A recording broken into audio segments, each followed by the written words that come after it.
HDL লাইভৰ আজিৰ বিশেষ অনুষ্ঠান ক্ৰাইম প্ৰটেষ্ট অনুষ্ঠানলৈ সকলোকে স্বাগতম জনাইছোঁ।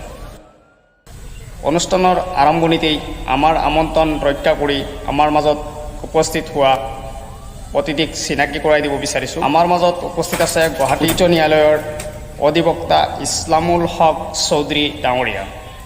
অনুষ্ঠানলৈ স্বাগতম জনাইছোঁ ইছলামুল হক চৌধুৰী ডাঙৰীয়া। লগতে আমাৰ মাজত উপস্থিত আছে হোজাই জিলা কৃষক মুক্তিৰ সহ সম্পাদক হিলাল আহমেদ ডাঙৰীয়া। আপোনাকো স্বাগতম জনাইছোঁ।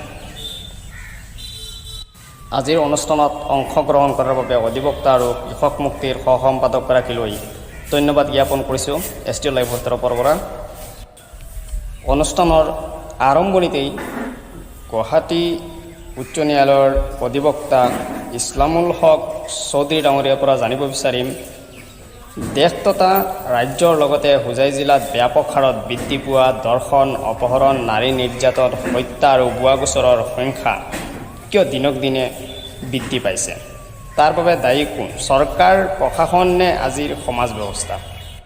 মই ভাবোঁ যে আমাৰ সমাজৰ যি বৰ্তমান যিটো পৰিস্থিতিত আমাৰ সমাজ জীৱনটোৰ মাজত যোনটো মানসিকতা, বিকৃত মানসিকতাৰ মানুহৰ মাজত যোনটো আবিৰ্ভাৱ হৈছে, মানুহৰ মাইণ্ডছেটটো চেঞ্জ কৰিব লাগিব। আমি ভইচ ৰেজ কৰিব লাগিব, অন্যায়ৰ বিৰুদ্ধে একগোটভাৱে যৌথ প্ৰচেষ্টা ল'ব লাগিব। আৰু প্ৰশাসনৰ ফালৰ পৰা বিভিন্ন ধৰণৰ ক্ৰিমিনেলৰ লগত প্ৰশাসনে কিছুমান নীতি আদৰ্শগত কথাত কম্প্ৰমাইজ কৰে বা কিছুমান ৰাজনৈতিক কাৰণত তেওঁলোকক এৰেষ্ট নকৰে, তেওঁলোকক উৎসাহিত কৰে।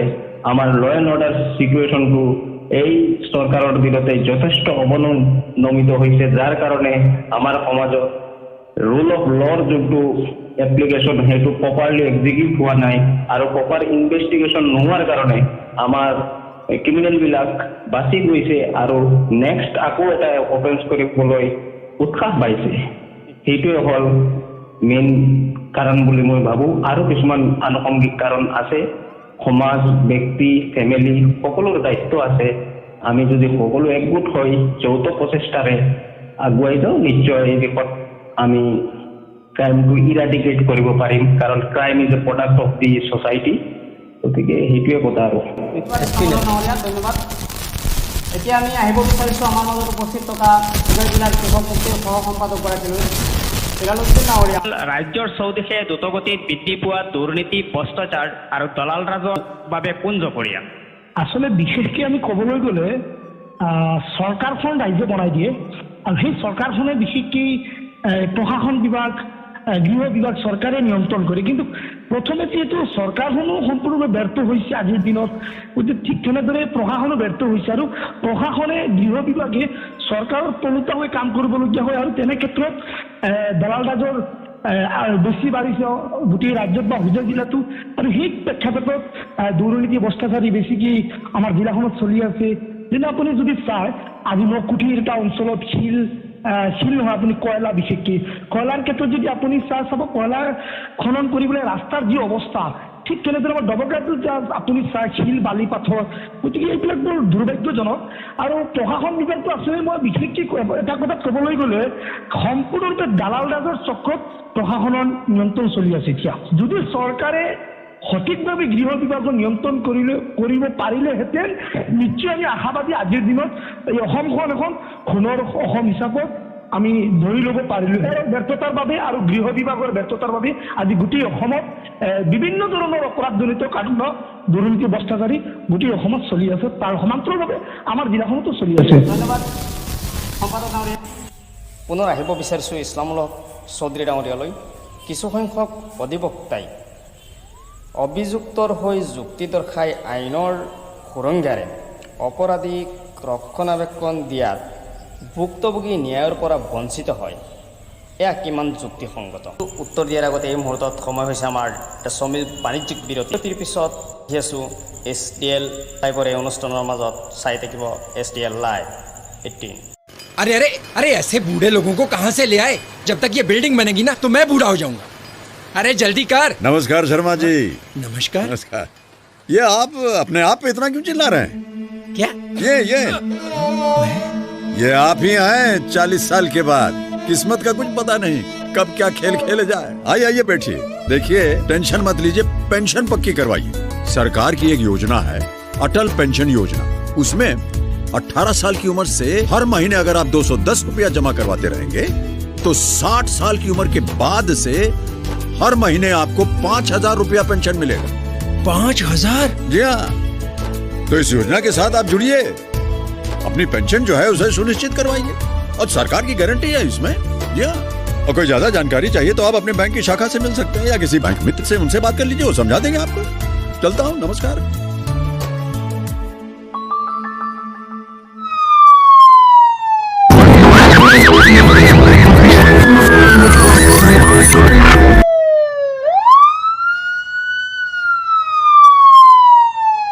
বিৰতিৰ পিছত পুনৰ আহিছোঁ STL লাইভৰ আজিৰ অনুষ্ঠান ক্ৰাইম প্ৰটেষ্টলৈ। আমাৰ প্ৰশ্ন আছিল গুৱাহাটী উচ্চ ন্যায়ালয়ৰ অধিবক্তা ইছলামুল হক চৌধুৰী ডাঙৰীয়ালৈ কিছুসংখ্যক অধিবক্তাই অভিযুক্তৰ হৈ যুক্তি দৰ্শাই আইনৰ সুৰংগাৰে অপৰাধীক ৰক্ষণাবেক্ষণ দিয়াত ভুক্তভোগী ন্যায়ৰ পৰা বঞ্চিত হয়, ইয়াক কিমান যুক্তিসংগত? অধিবক্তা ডাঙৰীয়া। বিশেষকৈ আমাৰ যিখিনি প্ৰফেশ্যনেল ষ্টেণ্ডাৰ্ড আছে, আমাৰ বাৰ কাউন্সিলৰ ৰুলছ আছে, এজ পাৰ এডভোকেট এক্ট আমাৰ যিখিনি প্ৰফেশ্যনেল এথিক্স আছে, সেইখিনি এটা ষ্টেণ্ডাৰ্ড পেৰামিটাৰ আছে। আমি একৰ্ডিংলি কোৰ্টত আমি ডিফেন্স লয়াৰ হিচাপত আমি গাইড কৰোঁ। আৰু কিছুসংখ্যক এডভোকেটে তেনেকুৱা ধৰণৰ যদি কাম কৰে সেইটো দুৰ্ভাগ্যজনক, আৰু তেনেকুৱা কামৰ পৰা বিৰত থকাটো মই ভাবোঁ যে এই যে advocacy is a noble profession, আৰু সেইটো আমি আমাৰ ষ্টেণ্ডাৰ্ডটো যিখিনি প্ৰফেশ্যনেলিজিম আছে আমি। কিন্তু এই মুহূৰ্তত আমাৰ এটা প্ৰশ্ন উত্থাপন হৈছে যে যিসকল অধিবক্তাই অভিযুক্তৰ হৈ যুক্তি দৰ্শায় তেওঁলোকে আগতে গম পায় নেকি অপৰাধী নে নিৰপৰাধী? আমি কিছুমান ক্ষেত্ৰত আমি যিখিনি কেছ ৰেকৰ্ড আমাৰ ডিউৰিং ট্ৰায়েল আমি ইনিচিয়েল ষ্টেজত আমি লাভ কৰোঁ, কোৰ্টৰ পৰা যিখিনি চাৰ্টিফাইড কপি আমাৰ একিউজক প্ৰভাইড কৰা হয় এজ পাৰ ল', সেইখিনিৰ পৰা আমি কণ্টেণ্টখিনি আমি চোৱাৰ পিছত আমি সেইটো লাইনত কিছুমান সিদ্ধান্তত উপনীত হ'ব পাৰোঁ যে আমি কিমান দূৰ ইনভলভমেণ্ট আছে একিউজৰ এই অফেন্সৰ ক্ষেত্ৰত, আৰু বা গোচৰটো মিছা আমি ইনিচিয়েল ষ্টেজতো তাৰ কিছুমান ছিগনেল পাওঁ, হিণ্টছ পাওঁ, আৰু আমি সেইখিনি একিউজৰ ৰাইট হিচাপত আমি সেইখিনি ডিফেন্স কৰি থাকোঁ এজ এ লিগেল প্ৰেক্টিশ্যনাৰ। কাৰণ এটা ফেয়াৰ পানিছমেণ্ট দিবলৈ হ'লে আমি এটা ফেয়াৰ ট্ৰায়েলৰ থ্ৰুদি যাব লাগিব এজ পাৰ ল'। গতিকে আমি ডিউ প্ৰচেছ অফ ল'টো ফ'ল' নকৰিলে সেইটো আমাৰ কাৰণে যুক্তিসংগত নহ'ব। একিউজজন এটা ৰিগৰাছ প্ৰচেছৰ মাজেদি যায়, ক্ৰিমিনেল ট্ৰায়েল যিবিলাক হয় court of session or sub divisional কোৰ্টত যিখিনি হয় এটা ৰিগৰাছ প্ৰচেছ ফ'ল' আপ কৰা হয়। তাৰ পিছত আদালতে যুক্তিযুক্ততা আৰু যিমানখিনি সাক্ষীবাদী ৰেকৰ্ড কৰাৰ পিছত ফেজ অফ দি ৰেকৰ্ড যিখিনি মেৰিট পায়, আৰু তেওঁক যদি আদালতে অভিযুক্ত হিচাপত তেওঁৰ এগেইনষ্টত সাক্ষী প্ৰমাণ যথেষ্ট পায় তেতিয়াহ'লে তেওঁক যিটো ছেকশ্যনত তেওঁক অভিযুক্ত কৰা হৈছিল সেই ছেকশ্যনৰ যিখিনি পেনেল ছেকশ্যন আছে, যিখিনি পানিছমেণ্ট প্ৰেছক্ৰাইব আছে এজ পাৰ ল' সেইখিনি দিয়া দেখা যায়। ধন্যবাদ অধিবক্তা ডাঙৰীয়া, ধন্যবাদ। পুনৰ আহিব বিচাৰিছোঁ আমাৰ মাজত উপস্থিত থকা কৃষক মুক্তিৰ সহ সম্পাদক হিলাল আহমেদ ডাঙৰীয়ালৈ। হিলাল আহমেদ ডাঙৰীয়া, অখিল গগৈৰ কি অপৰাধ আছিল, কিয় আজি কাৰাগাৰত বন্দী অখিল গগৈ? আচলতে ক'বলৈ গ'লে অখিল গগৈ অপৰাধ এটাও আছিল যে চৰকাৰ বিৰোধী আন্দোলন কৰা, বিশেষকৈ কা আন্দোলন কৰাটো। চৰকাৰে ভাবিছিল যে এই কা আন্দোলনটো যদি আমি দমন কৰিব পাৰোঁ তেতিয়াহ'লে কৃষক নেতা অখিল গগৈক যদি একমাত্ৰ আমি কাৰাবন্দী কৰিম তেতিয়াহ'লে কা আন্দোলনটো আমি দমন কৰিব পাৰিম। তেনে প্ৰেক্ষাপটত ৰাজনৈতিক লাভান্বিতৰ কাৰণে, ৰাজনৈতিক স্বাৰ্থৰ কাৰণে, ব্যক্তিগত স্বাৰ্থৰ বাবে অসমীয়াত জাতিদংশী এখন আইন জাপি দি কৃষক নেতা অখিল গগৈক দীৰ্ঘদিন ধৰি কাৰাবন্দী কৰি আছে। আজি অখিল গগৈ প্ৰায় 300 দিন হৈছে আৰু অধিক কাৰাবন্দী কৰি ৰখাৰ তেওঁলোকে চেষ্টা অব্যাহত ৰাখিছে। এনে ক্ষেত্ৰত কি ক'ব পৰা অখিল গগৈ দীৰ্ঘদিন ধৰি কাৰাবন্দী কৰি চৰকাৰে নিৰ্বাচনী বাট মুকলি কৰিব বিচাৰিছে? নিশ্চয়, কাৰণ আজিৰ দিনত যদি আপুনি চায় যে অখিল গগৈৰ নিচিনা এজন ব্যক্তিয়ে যে প্ৰশাসনৰ দাঁতটো কেনেকুৱা ভাঙিব এইটো এটা হাস্যকৰ কথা। আৰু এটা দাঁত ভাঙা গোচৰত যে ৰাষ্ট্ৰীয় নেশ্যনেল ইনভেষ্টিগেশ্যন এজেঞ্চিয়ে কেনেকৈ হাত ধৰিব পাৰে, গতিকে আইনৰ ওপৰত আস্থা হেৰুৱাবলৈ গৈছে। চৰকাৰে আইনখন ব্যক্তিগতভাৱে মানে চলাব বিচাৰিছে তেনে ক্ষেত্ৰত, আৰু অখিল গগৈক দীৰ্ঘদিন কাৰাবন্দী কৰি ৰাখি তেওঁলোকে আগন্তুক চৰকাৰে আইনখন নিজে চলাব বিচাৰে, মানে ভাৰতবৰ্ষৰ গণতন্ত্ৰ নাইকিয়া হৈছে নেকি?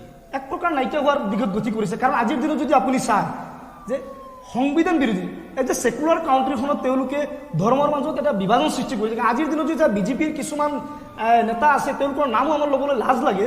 তেওঁলোকে যিদৰে মন্তব্য কৰে, আৰু যদি আপুনি ইয়াৰ বিৰুদ্ধে এটা মাত মাতে, কাৰণ দৰ্শনকাৰীৰ পক্ষত আজিৰ দিনত বিজেপিৰ এক শ্ৰেণীবিলাকে দেশৰ কিছু কিছু ঠাইত প্ৰতিবাদ কৰি আছে, জীয়ৰীক সংস্কাৰ দিব লাগে, তেওঁলোকে এনেকুৱা ধৰণৰ মন্তব্য কৰিছে। গতিকে তেনে ক্ষেত্ৰত ছেকুলাৰাইজেশ্যন বা সংবিধানৰ সুৰক্ষাৰ ক্ষেত্ৰত নে ইয়াৰ বিৰোধী।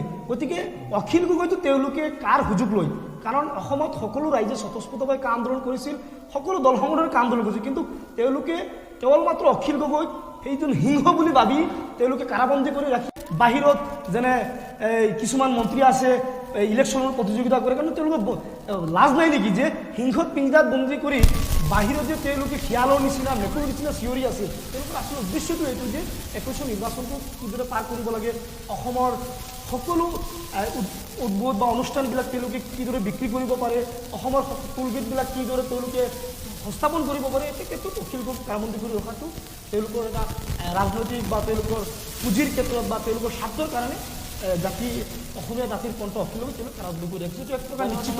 ধন্যবাদ সম্পাদক ডাঙৰীয়া। এতিয়া আহিব বিচাৰিছোঁ আমাৰ মাজত থকা অধিবক্তা ডাঙৰীয়ালৈ। এই ক্ষেত্ৰত যি আমি প্ৰশ্ন উত্থাপন কৰিছিলোঁ অখিল গগৈৰ ক্ষেত্ৰত আৰু কৃষক মুক্তিৰ সম্পাদকগৰাকীয়ে যে উপস্থাপন কৰিছে, তেনে ক্ষেত্ৰত আন এটা প্ৰশ্ন আমাৰ মাজত উত্থাপিত হৈছে যে ব্ৰিটিছ শাসনৰ বিৰুদ্ধে সংগ্ৰাম স্তব্ধ কৰাৰ উদ্দেশ্যে স্বাধীনতা আন্দোলনৰ সময়ত ইংৰাজ বাহিনীয়ে জাতিৰ পিতা মহাত্মা গান্ধীক কাৰাগাৰত বন্দী কৰি যি ইতিহাস ৰচিছিল, সেই ইতিহাস আজিলৈকে দেশবাসী পাহৰা নাই, কিন্তু এই সময় পৰিণত হোৱাৰ আকাংক্ষা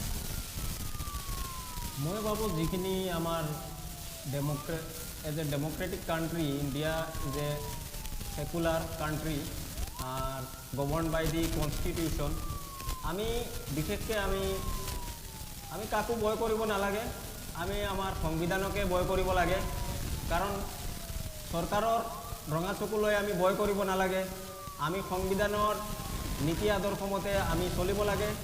আমি ৰাইজে গণতান্ত্ৰিক মাধ্যমেৰে আমি চৰকাৰক পঠাও আমাৰ হিতৰ কাৰণে কাম কৰিবলৈ, কিন্তু চৰকাৰ হোৱাৰ পিছৰ পৰা আমাক চৰকাৰে পাহৰি যায়, বিভিন্ন ধৰণৰ লাঞ্ছনা বঞ্চনা দি থাকে। সেইটো কাৰণে মই ক'ব বিচাৰিছোঁ যে যেনেকুৱা ধৰণে NDA চৰকাৰখনে ফ্ৰম 2014 টু টিল ডেট যেনেকুৱা ধৰণে হোম মিনিষ্ট্ৰীয়ে হওক বা বিভিন্ন এজেঞ্চি NIA হওক, CBI হওক, CID হওক, সেইখিনি পলিটিকেল মটিভ ফিল আপ কৰিবলৈ সেইখিনি মানে ইউজ কৰি আছে চৰকাৰে। সেইটো আমাৰ গণতন্ত্ৰৰ কাৰণে অতি দুৰ্ভাগ্যজনক। আমাৰ দেশত বৰ্তমান ৰুল অফ ল' বা সুপ্ৰিমেচি অফ দি কনষ্টিটিউশ্যন সেই বস্তুটো নাইকিয়া হৈ গৈছে। চৰকাৰৰ এক্সিকিউটিভৰ হাতত বা আমাৰ চৰকাৰ প্ৰশাসনৰ হাতত আমাৰ যিখিনি আইন ৱেল ইষ্টেব্লিছ যিখিনি প্ৰিন্সিপল আছে, আমাৰ সংবিধানে দিয়া নাগৰিকৰ যিখিনি অধিকাৰ, মৌলিক অধিকাৰ খৰ্ব কৰিছে। চৰকাৰে নিম্নতম সুবিধা নাগৰিকক দিয়াত ব্যৰ্থ হৈছে, আৰু যোনটো ট্ৰেণ্ডত আমাৰ চৰকাৰ গৈ আছে, যেনেকুৱা ধৰণৰ লৰ কিছুমান প্ৰভিজন লৈ মেলি লখিনি ৱাইডলি মিছইউজ হৈ আছে। আমি কা আন্দোলনতে দেখিছোঁ বা বিভিন্ন ধৰণৰ প্ৰটেষ্টৰ ক্ষেত্ৰত বিভিন্ন দেশদ্ৰোহী গোচৰো যিখিনি মানে আমাৰ এক্টবিলাক আমাৰ এমেণ্ডমেণ্ট কৰিছে। এতিয়া মানে কথাটো হ'ল, আপুনি কি ক'ব বিচাৰে যে কা বিৰোধী আন্দোলনৰ লগত জড়িত থকাৰ কাৰণে অখিল গগৈৰ ওপৰত দেশদ্ৰোহী গোচৰ জাপি হৈছে? মই ভাবোঁ আন্দোলন কৰাটো প্ৰত্যেকজন নাগৰিকৰ অধিকাৰটো বিশেষকৈ কেতিয়াবা আমাৰ সংগঠনবিলাক দেখা যায় কিছু ক্ষেত্ৰত আন্দোলন কৰাৰ ক্ষেত্ৰত কিছুমান ভাইলেণ্ট হৈ যায়। বিশেষকৈ ক'বলৈ গ'লে এটা ক্ষেত্ৰত আপুনি যিটো কৈছে যে সংগঠনতে এইটো ইণ্ডিপেণ্ডেঞ্চলি যিটো আন্দোলন 2 ঘণ্টা আন্দোলন কৰিব লাগে, সেই কথাটো আজিৰ দিনত আদালতে স্বীকৃতি দিছে যে কৃষক নেতা অখিল গগৈয়ে ইতিমধ্যে যিটো গোচৰত NIA গোচৰত যিটো বেইল পাইছে, সেই গোচৰত আদালতে যেটো স্পষ্টীকৰণ দিছে যে অখিল গগৈ তাত কোনো হিংসাত্মক কাণ্ড কৰা নাই, অগণতান্ত্ৰিক কোনো কাজ কৰা নাই, গণতান্ত্ৰিক মাধ্যমত প্ৰতিবাদ কৰিছে, কিন্তু ইতিমধ্যে বেল পিটিশন কৰিছে। তাৰ পিছতো কিন্তু এনআইএ হাইকোৰ্টেৰ কাজ চাপিছে, ইতিমধ্যে তেওঁলোকে আপিল কৰিছে। আৰু কিছু ক্ষেত্ৰত বিশেষকৈ আন এটা কথা আছে, যেহেতু আমাৰ এইখন ৰাজ্যত আমাৰ ৰাজ্যৰ এই নিবনুৱাসকলে শিক্ষিত চাম অধিবক্তা হৈছে, ৰাজ্যৰ হাইকোৰ্ট আছে, বিভিন্ন কোৰ্টত আমাৰ এই অসমৰ অধিবক্তাসকল তেওঁলোকে আওকাণ কৰি যে বাহিৰৰ পৰা অধিবক্তা আনিও কিছু ক্ষেত্ৰত এনআইএ আদালতত হাজিৰ কৰোৱাইছে। তেনে ক্ষেত্ৰত কিবা অধিবক্তাসকলৰ কিবা মনোভাৱ কিবা কমজোৰ আছে নেকি বা কিবা দুৰ্বল আছে নেকি? আমাৰ ইয়াৰ অধিবক্তাসকলৰ যোগ্যতাৰ অভাৱ নাই, সেইটো কোনোপধ্যে হ'ব নোৱাৰে। আমাৰ প্ৰত্যেকজন অধিবক্তা দক্ষ আৰু যোগ্য। যিকোনো কেছ কৰিবলৈ আমি সদায় সামৰ্থ্য, আৰু কিছুমান টেকনিকেল কেছ আছে যিখিনি আমাৰ ইয়াৰ অধিবক্তাখিনি এইবিলাক কেছত ইমান এক্সপাৰ্টাইজ নহয় বা ইমানখিনি ডিল কৰা নাই। গতিকে এনআইএৰ কেছেই হওক বা CBIৰ কেছৰ ক্ষেত্ৰত আমি আইনীভাৱে কিছুমান আমাৰ ট্ৰেইনিঙৰ দৰকাৰ আছে। আচলতে কথা এটা আছে যে যেতিয়াবা এজন মানুহৰ ওপৰত গোচৰ ৰুজু হয়, তেনে ক্ষেত্ৰত যদি সেই মানুহজন আমাৰ সন্মুখত আহে বা আমি যিটো কেছৰ মানে বিস্তাৰিতভাৱে চাবলৈ গ'লে আমি তাত দেখা পাওঁ যে মানুহজন আচলতে ন্যায় পাব লাগে, কিন্তু সেই ন্যায়ৰ পৰা ইতিমধ্যে মানুহজন বঞ্চিত হ'বলৈ গৈছে। গতিকে তেনে ক্ষেত্ৰত আমি কেতিয়াবা বাহিৰৰ পৰা অধিবক্তা নিয়োগ কৰিব লাগে। কিন্তু চৰকাৰে এনআইএ নিচিনা আদালতে এজন ব্যক্তিৰ ওপৰত তেওঁলোকে বাহিৰৰ পৰা অধিবক্তা আনি নিয়োজিত কৰাটো আমাৰ অধিবক্তাৰ যোগ্যতাৰ অভাৱ নে তেওঁলোকে আমাৰ অধিবক্তাসকলক চৰকাৰে মানে তেওঁলোকৰ পক্ষত নিব পৰা নাই, তাৰ কাৰণে বাহিৰৰ পৰা অধিবক্তাসকল নিয়োগ কৰিছে চেণ্ট্ৰেলৰ পৰা, যে ৰাজ্য চৰকাৰ তেনে ক্ষেত্ৰত অখিল গগৈৰ ক্ষেত্ৰত মানে ৰাজ্য চৰকাৰ মানে ব্যৰ্থ হৈছে। অখিল গগৈৰ ক্ষেত্ৰত ৰাজ্য চৰকাৰে ব্যৰ্থ হৈছে, যিহেতু কেন্দ্ৰ চৰকাৰে বাহিৰৰ পৰা অধিবক্তাসকল নিয়োগ কৰি অখিল গগৈক দীৰ্ঘদিনী কাৰাবন্দী কৰাৰ চেষ্টা চলাইছিল। মই এইটো ক্ষেত্ৰত ক'ব বিচাৰিছোঁ যে আমাৰ কৃষক মুক্তি সংগ্ৰাম সমিতিৰ সহ সম্পাদকগৰাকীক মই এই কথা স্পষ্ট কৰি দিব বিচাৰিছোঁ যে এনআইএটো হ'ল এটা চেণ্ট্ৰেল এজেঞ্চি। গতিকে চেণ্ট্ৰেল এজেঞ্চিয়ে আমাৰ যিকোনো ইণ্ডিয়াৰ যিকোনো প্লেচত আমি হোম মিনিষ্ট্ৰীৰ লগত কোঅৰ্ডিনেশ্যন কৰি মেলি আমি তদন্ত কৰিব পাৰে বা ট্ৰায়েল চলাব পাৰে। আৰু চেণ্ট্ৰেলৰ পৰা তেওঁলোকৰ যিখিনি এনআইএৰ গভৰ্ণমেণ্ট এডভোকেট আছে বা তেওঁলোকৰ যিখিনি এপইণ্ট এডভোকেট আছে সেইখিনি আমাৰ গুৱাহাটীলৈ আনিব পাৰে। কাৰণ এনআইএ যিখিনি অখিল গগৈৰ ক্ষেত্ৰত যিখিনি এভিডেন্স কালেক্ট কৰিছে অলৰেডি বা যিখিনি আদালতত প্লেচ কৰিছে, এইখিনিৰ প্ৰপাৰ ৰিপ্ৰেজেণ্টেশ্যনৰ কাৰণে এজন যোগ্য অধিবক্তাৰ প্ৰয়োজন। আৰু চৰকাৰ চাইডে বস্তুটো তদন্ত কৰোঁতে মই ভাবোঁ অখিল গগৈৰ ক্ষেত্ৰত আপোনাৰ বাচ্যাৰ পৰা এটা কথা স্পষ্ট হৈ গৈছে যে কিছু যিবোৰ তথ্য আছে এই তথ্যবিলাক চালি জাৰি চোৱাৰ কাৰণে অধিবক্তাৰ মানে যোগ্যতাৰ অভাৱ, সেয়েহে বাহিৰৰ পৰা অধিবক্তা নিয়োগ কৰিব বিচাৰিছে। সেইটো হয় আমাৰ এই ক্ষেত্ৰত অসমৰ অধিবক্তাৰ কিছু ইনএক্সপেৰিয়েঞ্চ, মই এইটো এডমিট কৰিছোঁ। আৰু বাহিৰৰ অধিবক্তা মানে এনআইএ কেছে হওক বা CBIৰ কেছবিলাক তেওঁলোকে বেছি ডিলিং কৰিছে, সেইটো কাৰণে তেওঁলোক সেইটো লাইনত বেছি এক্সপাৰ্টাইজ না। কিন্তু সকলো ক্ষেত্ৰত বাহিৰৰ পৰা অধিবক্তা নিয়োগ কৰা নহয়, কেতিয়াবা নিয়োগ কৰা যি সময়ত আজিৰ দিনত আজিৰ এটা শুনানি আছে, চাপ'জ এজ এক্সাম্পল আজিৰ শুনানিত অখিল গগৈ জামিন লাভ কৰিব, কিন্তু সেই একদম সন্দিগ্ধৰ সময়ত বাহিৰৰ পৰা নিয়োগ কৰা হয়, কিন্তু তাৰ পিছত আকৌ আমাৰ ৰাজ্যিক অধিবক্তাসকল নিয়োগ কৰা হয়। মানে তেনে ক্ষেত্ৰত কি আমাৰ ৰাজ্যৰ যি আমাৰ অসমৰ যিসকল অধিবক্তা আছে তেওঁলোকৰ কি মৰ্যাদাৰ অভাৱ হৈছে নেকি, তেওঁলোকৰ মান সন্মানৰ আমাৰো কেতিয়াবা লাজ লাগি থাকে। মই এইটো কথা স্পষ্ট কৰি দিব বিচাৰিছোঁ যে চৰকাৰে অখিল গগৈৰ শুনানিৰ ক্ষেত্ৰত জামিন আবেদন মঞ্জুৰিৰ ক্ষেত্ৰত বাধা বিঘিনি দি আছে। কাৰণ চৰকাৰে ভাবিছে যে অখিল গগৈ ডাঙৰীয়া কাৰাৰুদ্ধ হৈ থাকিলে আমাৰ বিভিন্ন ক্ষেত্ৰত যিখিনি দুৰ্ভাগ্যজনক জাতিদংশী যিখিনি সিদ্ধান্ত লৈছে, ফাৰ্মাৰ্ছ বিলেই হওক বা আমাৰ কা আন্দোলনেই হওক বা বিভিন্ন আমাৰ এই গুৱাহাটীৰ একমাত্ৰ এয়াৰপৰ্ট সেইটো আদানী গ্ৰুপক ব্যক্তিগত খণ্ডলৈ দি গৈছে, সেই বস্তুবিলাক বা আমাৰ যিখিনি টোল গেটেই আছে, ৰহাই হওক, ৰহা টোল গেটৰ পিছত আমাৰ ডবকাৰ ওচৰত যিটো টোল গেট আছে সেইটো ক'বলৈ গ'লে ৰুলছ মতে ইলিগেল, কিন্তু সেইটো বহাইছে। অখিল গগৈ ওলাই আহিলে কিছুমান ইছ্যুৰ ওপৰত তেওঁ ভইচ ৰেইজ কৰে বা তেওঁৰ লগত তেওঁৰ জনমত আছে বা ৰাইজে তেওঁক আস্থাত লৈছে, সেইটো লৈ চৰকাৰ শংকিত। এখেতৰ কোৱা ধৰে যে হিংসক কাৰাগাৰত বন্দী কৰি চৰকাৰে নিৰ্বাচনী বাট মুকলি কৰিব বিচাৰে। ৰাজনীতিক কাৰণত আমাৰ ইণ্ডিপেণ্ডেণ্টৰ পিছতেই বিভিন্ন নেতাক এনেকুৱা হাইজেক কৰা দেখা যায়। কংগ্ৰেছেই হওক বিজেপি হওক যি দল শাসনত যায় তেওঁলোকে এনেকুৱা ধৰণৰ কিছুমান পলিটিকেল মুনাফাৰ কাৰণে কিছুমান টেকনিক মানে শ্বৰ্টকাট মেথড ইউজ কৰি মেলি তেওঁলোকে ছিষ্টেমটো হাইজেক কৰিব বিচাৰে। সেইটো হোৱা দেখা যায়। এইটো আমাৰ গণতন্ত্ৰৰ কাৰণে দুৰ্ভাগ্যজনক। আৰু ধন্যবাদ অধিবক্তা ডাঙৰীয়া। যিকোনো ৰাজনৈতিক দল শাসনত যোৱাৰ পিছত এনেকুৱা কিছুমান খেলি মেলি হয়। আমাৰ বুলিম ককা শাসনৰ দাবী দখল কৰাৰ পিছত সকলোৰে চুলিদাৰি পকা। এই অনুষ্ঠানৰ জৰিয়তে কেইবাটা স্থিতি স্পষ্ট হৈছে।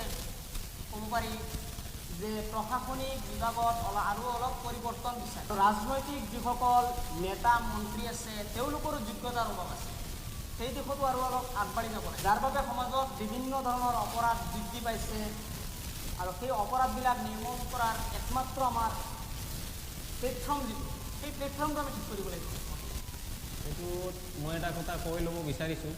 আমাৰ ইলেকশ্যনৰ ক্ষেত্ৰত আমি হেৰি কৰিব লাগিব, ৰাইট পাৰ্চনক বিবেকবোধটো দিব লাগিব। কাৰণ যোগ্য প্ৰাৰ্থীক আমি যদি জিকাই দিওঁ তেতিয়াহ'লে তেওঁৰ কেপাবিলিটি থাকিব লাগিব। এজন মন্ত্ৰী হোৱাৰ, MLA হোৱাৰ তেওঁৰ যোগ্যতা থাকিব লাগিব। আৰু সমাজখন বিশেষকৈ আমাৰ সমাজৰ দায়িত্ব আছে। সমাজৰ প্ৰত্যেকজন ব্যক্তি জাগ্ৰত হ'ব লাগিব। জাতি ধৰ্ম নিৰ্বিশেষে সকলো কথা পাহৰি আমাৰ এটাই লক্ষ্য হ'ব লাগে, আমাৰ সমাজখন কেনেকুৱা আগুৱাই যায়। আমি শিক্ষাৰ ক্ষেত্ৰতে হওক। আমাৰ হাতত সময় অতি কম। আজিৰ যি অনুষ্ঠান আছিল আমাৰ SDL লাইভৰ ক্ৰাইম প্ৰটেক্ট অনুষ্ঠানৰ জৰিয়তে আজিৰ সমাজত সংঘটিত হোৱা অপৰাধ নিৰ্মূল কৰা আছিল আমাৰ লক্ষ্য আৰু এক সুস্থ সবল সমাজ গঢ়া আমাৰ উদ্দেশ্য। সকলোলৈ আমাৰ অনুষ্ঠানৰ জৰিয়তে আমি এটাই আহ্বান জনাম যে আৰক্ষী প্ৰশাসনক সহায় কৰক, দুৰ্নীতি ভ্ৰষ্টাচাৰ অপৰাধজনিত কাৰ্য দূৰ কৰক, এক সুস্থ সবল সমাজ গঢ়ক। আজিৰ অনুষ্ঠান চোৱাৰ বাবে সকলোকে ধন্যবাদ জ্ঞাপন কৰিছোঁ আৰু লগতে আজিৰ অনুষ্ঠানৰ পৰা আমি বিদায় লৈছোঁ। দেওবাৰে চাবলৈ নাপাহৰিব পৰৱৰ্তী অনুষ্ঠান আমাৰ প্ৰতিবাৰ সন্ধান।